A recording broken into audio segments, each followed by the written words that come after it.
Muy buenas noches, bienvenidos a las 8:45. En este primer segmento conversaremos con dos magistrados del Tribunal Supremo Electoral, quienes presentaron esta mañana en conferencia de prensa su posicionamiento sobre esta propuesta del presidente Jimmy Morales en cuanto a llamar a un gran diálogo nacional para discutir las reformas a la ley electoral y de partidos políticos como paso previo a que él pueda vetarla o más bien sancionarla. Así que quiero dar la bienvenida a la licenciada Eugenia Mijangos, magistrada, y también al licenciado Aquiles Linares, a ambos bienvenidos. Y Paola plantea la primera pregunta. Buenas noches, señores magistrados. ¿Cómo reciben ustedes esa declaración que ha dado el presidente con respecto de las reformas a la ley electoral, cuando dice que no le parecen algunas cuestiones, como la cantidad de diputados y que se puedan reelegir y que mejor podría plantearse una propuesta desde el Ejecutivo? ¿Cómo lo recibe usted, magistrada? Pues mire, yo le diría en primer lugar que con extrañeza, Paola, puesto que realmente el proyecto que nosotros presentamos al Congreso de la República ya había tenido un amplio trabajo de consulta. Incluso nosotros tomamos, digamos, por ejemplo, la propuesta de CONARREP, que es una coordinadora que llevaba años en ese esfuerzo de la reforma a la ley electoral. También trabajamos conjuntamente con Tanques de Pensamiento y también tomamos propuestas de organizaciones de la sociedad civil, por ejemplo, organizaciones de derechos humanos, organizaciones de mujeres.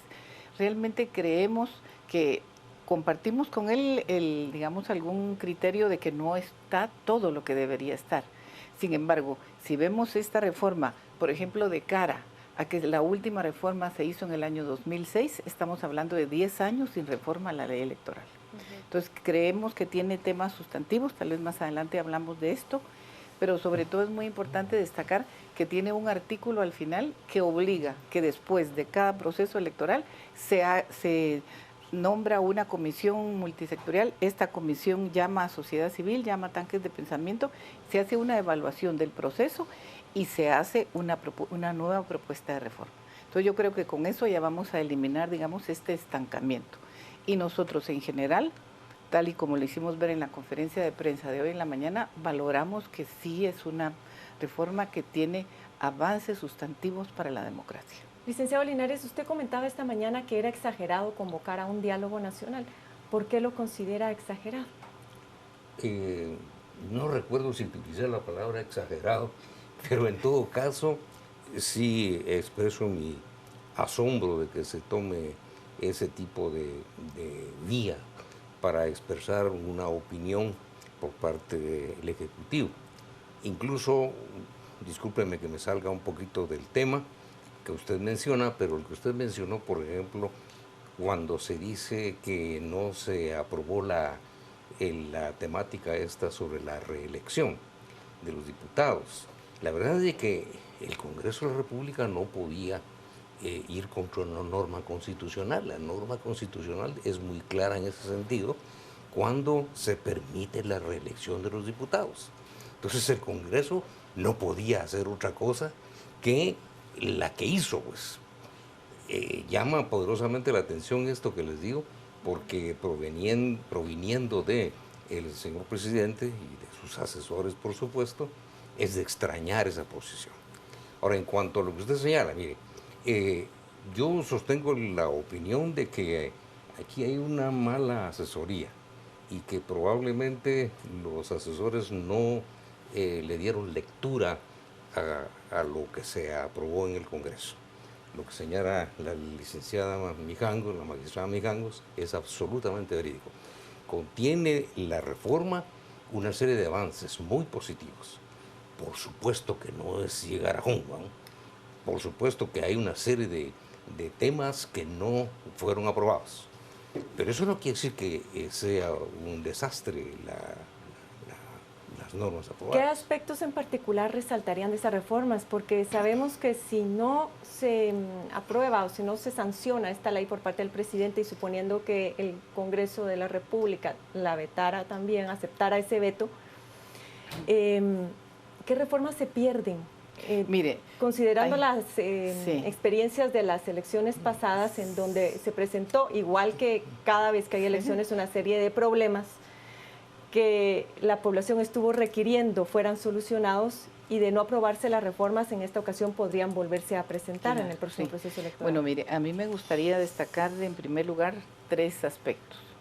Hay avances sustantivos respecto al régimen de fiscalización digamos, de las finanzas partidarias. Creo que en ese sentido es rotundo el avance.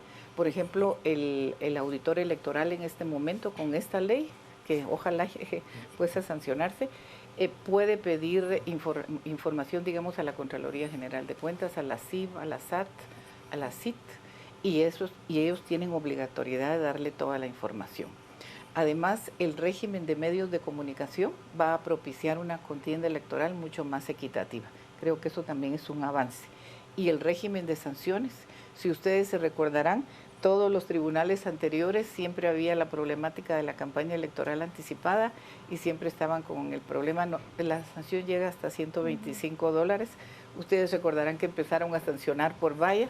Nosotros, pues, con la interpretación histórico-evolutiva que hicimos, pues dimos unas sanciones que nadie hubiera esperado. Pero ahora estaríamos ya en ley, puesto que queda en la ley hasta $250,000 de sanciones, la más alta, y 500 la más baja. Otros avances, por ejemplo, el voto en el extranjero, que es una petición desde hace mucho tiempo, darle validez al voto nulo. Es cierto que no quedó, digamos, cambiando candidatos para la otra elección, pero por lo menos sí va a ser vinculante, lo cual es importante.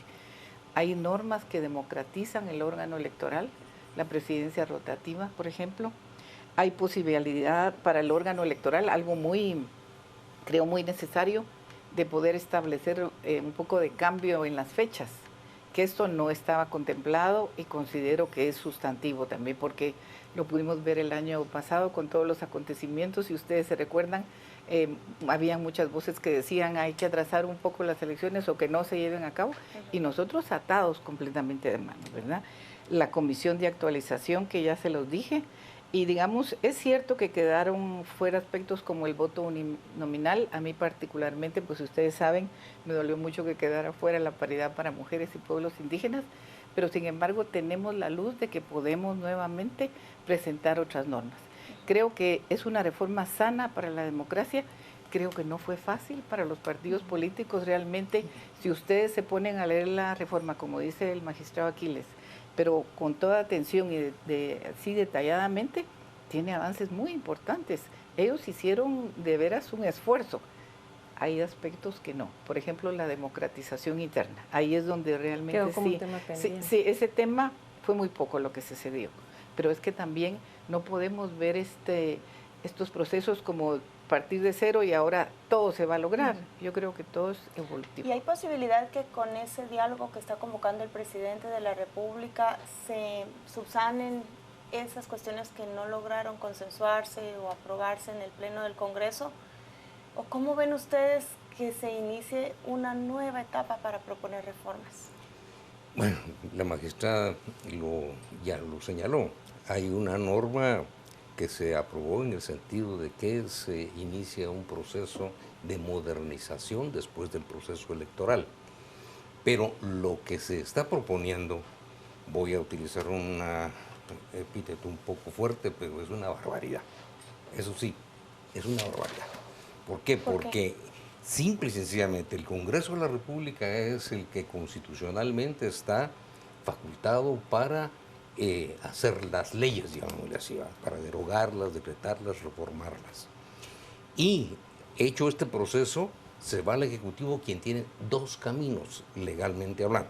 Vetar. La veta o la sanción. Y un plazo cortito para hacerlo. Exacto, 15 días, etcétera. Pero 3. ¿de dónde sacan la idea de que convocar a la sociedad civil y a Eso le iba Perico yo a de los preguntar Palotes? ya como abogados. Eso es absolutamente ya absurdo. como abogados ambos, no como magistrados, quitándose un poco la toga de magistrado.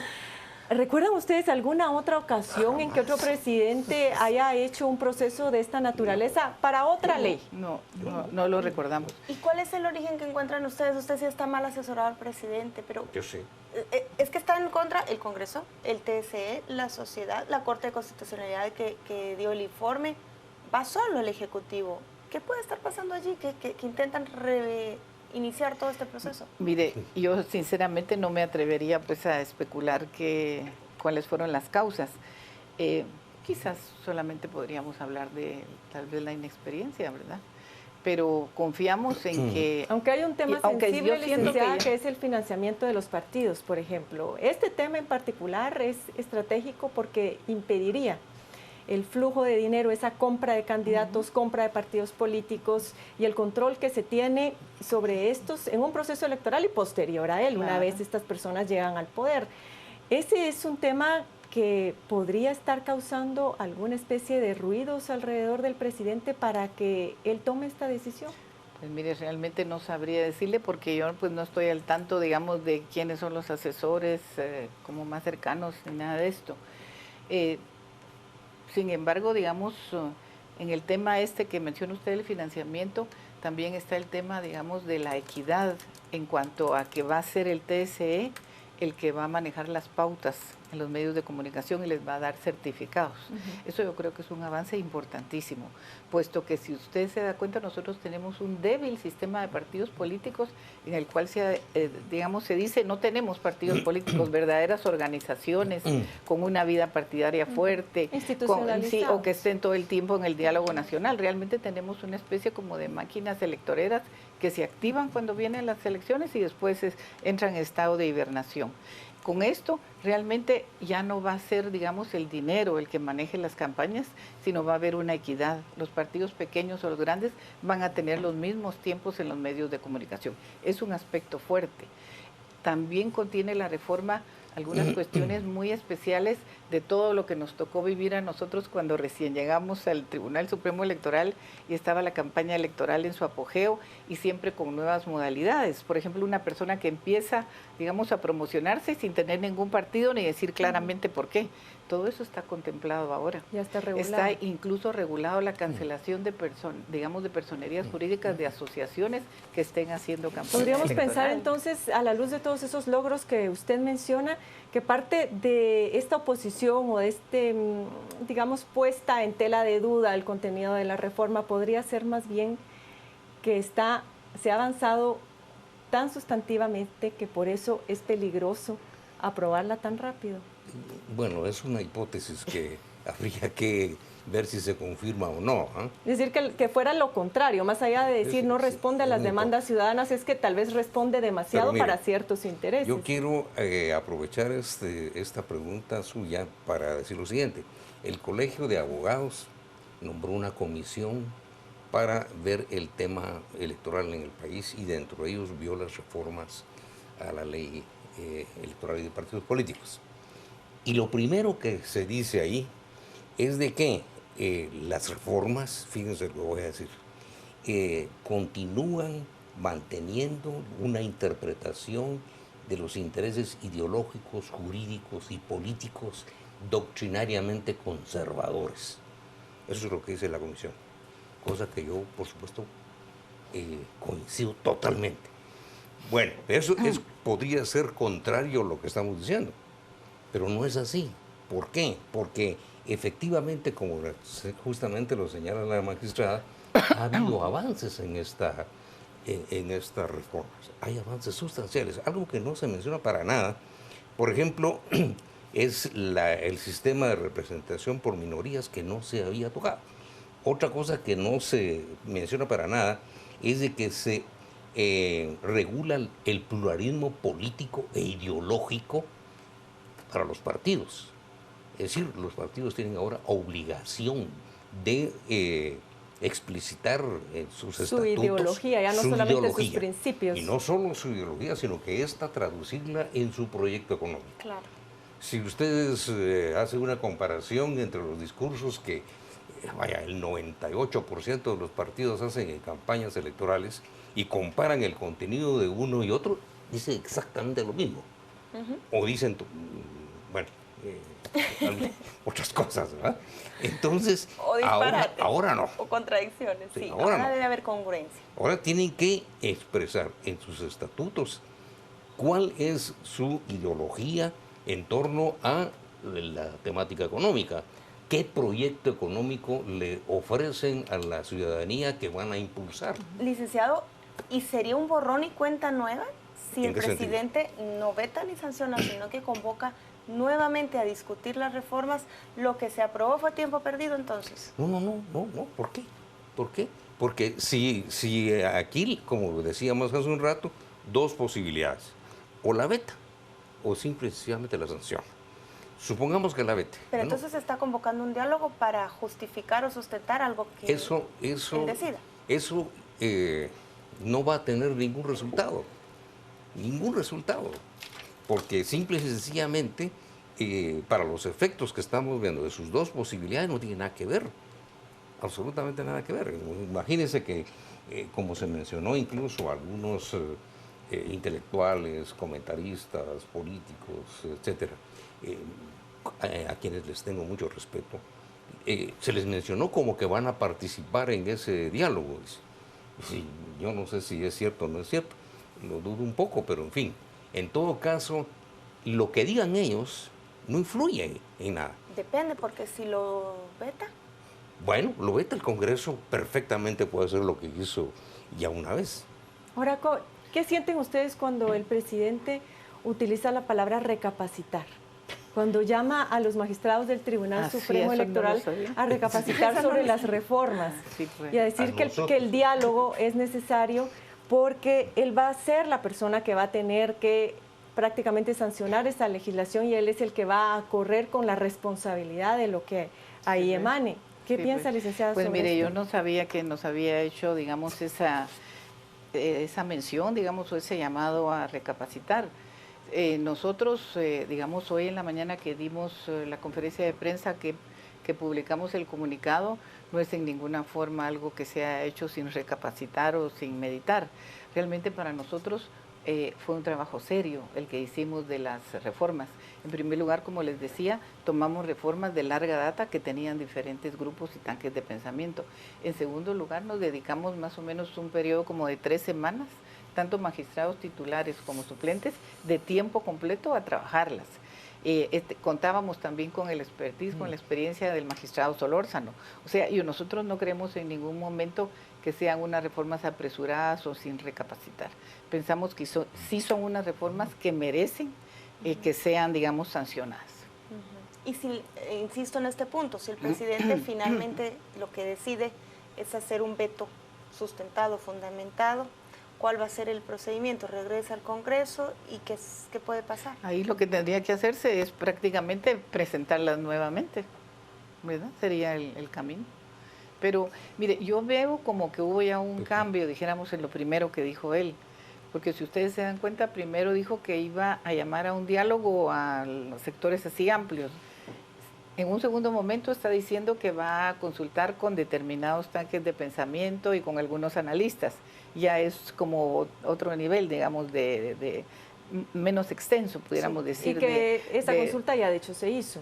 Pues sí, ya de hecho se hizo. Yo creo que, por ejemplo, si llamara, digamos, así es a otros tanques de pensamiento, estarían pues de acuerdo con las reformas, porque no son unas reformas improvisadas, como yo les decía. Hay otra, digamos, pudiéramos decir, un buen contenido que tiene la reforma, y es que, por ejemplo, el financiamiento ya lo distribuye, ya pone porcentajes, digamos, para la central, digamos, del partido político, y también para que el financiamiento público. Sí, y también para que, digamos, se utilice un porcentaje específico para formación, que eso es algo que no se ha hecho, va a estar en ley. Hay un artículo que en primera instancia no pasó, que es un artículo que se denomina participación ciudadana. Al final se rescató en el fondo de revisión que le dicen, y este artículo es muy importante porque nosotros, por ley, nos corresponde la formación cívico-política de la población. Esto nos lleva a un problema también de presupuesto. Nosotros, eso sí no pasó, habíamos planteado un aumento presupuestario, no pasó, porque realmente, imagínense ustedes qué gran responsabilidad, tener a cargo toda la formación cívico-política de la población. Y es en ese sentido que se pensó en este artículo que les digo de participación ciudadana. Y hablando de esa formación y participación cívico-política, ¿ustedes creen realmente que los ciudadanos están plenamente informados del contenido de estas reformas? Porque solamente quien pueda conocer el fondo podría tener una opinión lo suficientemente razonable a favor o en contra de ellas.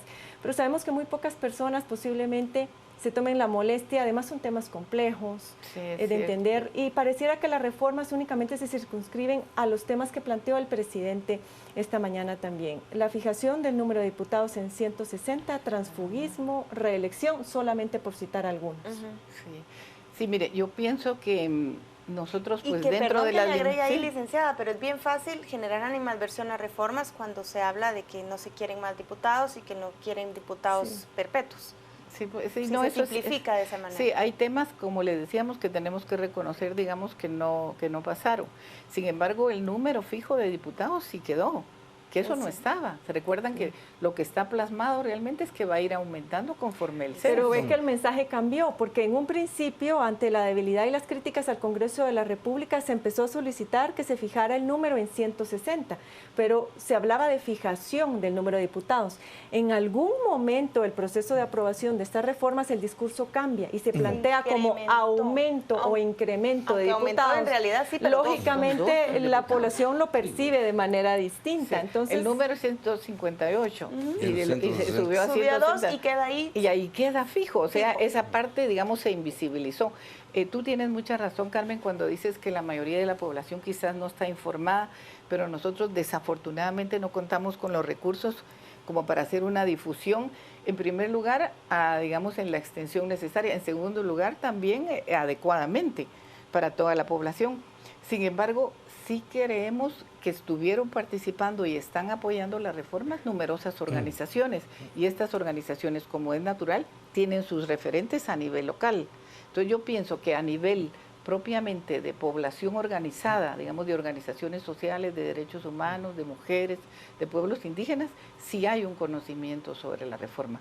Lo que no hay es, digamos, a un nivel general, y como tú dices, quizás también a veces falta de interés, ¿verdad?, de no ponerse a leer un poco más. Yo quiero agregar algo nada más. Efectivamente, el conocimiento de este tipo de normas tiene esa característica. Ahora bien,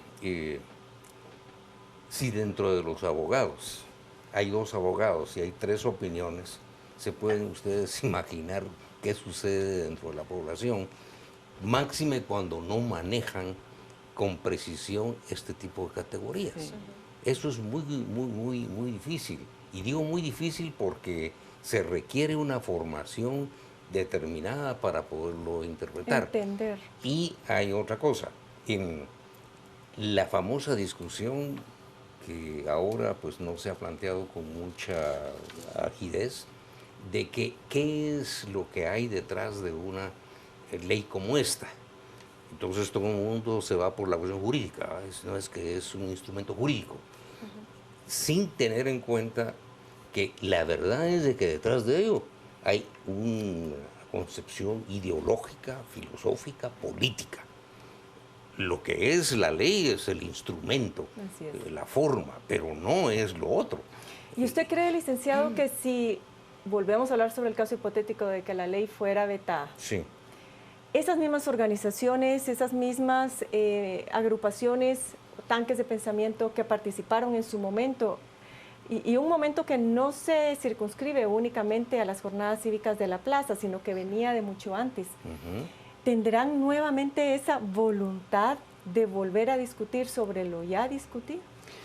Mire, yo pienso que probablemente están firmes en su deseo de lograr la reforma. Sin embargo, hay un tema muy delicado, y es el hecho que si mientras más se atrase, digamos, la emisión de una nueva normativa, a nosotros se nos hace mucho más difícil el panorama. Claro. Dense cuenta, cuando nosotros llegamos, tuvimos un amplio periodo en el cual tuvimos que estar combatiendo la campaña electoral anticipada. De ahí nos sumergimos en el proceso electoral. Ahora, si llegara a sancionarse tal y como debería ser en el corto tiempo, tenemos 90 días para emitir el reglamento general. Después, por ejemplo, auditoría debe emitir su propia normativa, el registro debe emitir su propia normativa. Hay que crear 2 dependencias, una de fiscalización de lo financiero y una de medios de comunicación. O sea, todo el voto en el extranjero. Claro. Eso incluso nos va a llevar grandes discusiones. De hecho, y todo. Ya los diálogos parece que ustedes ya los han iniciado en algunos foros públicos, en universidades. Pero fíjese, dése cuenta todo lo que hay que hacer. Además, ahora la convocatoria va a ser en enero. O sea, prácticamente empezaríamos a trabajar con mucho tiempo más de anticipación. Está todo digamos, el hecho de que tenemos, muchas veces se dice, bueno, tienen ya suficientes personas que están involucradas desde hace tiempo a través de los órganos electorales temporales, pero ahora tienen que imbuirse y aprender y capacitarse en la nueva normativa. Entonces, para nosotros realmente sería de veras muy de mucho daño, digamos, para y así como el presidente tribunal. los instó a que recapaciten ustedes como magistrados, ¿qué le instarían al Ejecutivo? También a que recapacite.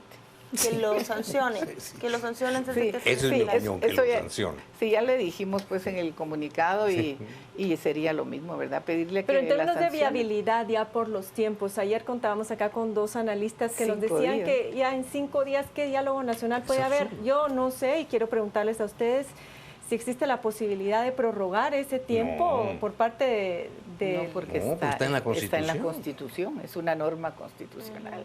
que ya dicta esos 15 días. Sí, Sí. exactamente. Le quedan Ahora, 2 si él no semanas dice más. nada, entonces sí se da por sancionada y se manda a publicar por parte del Congreso.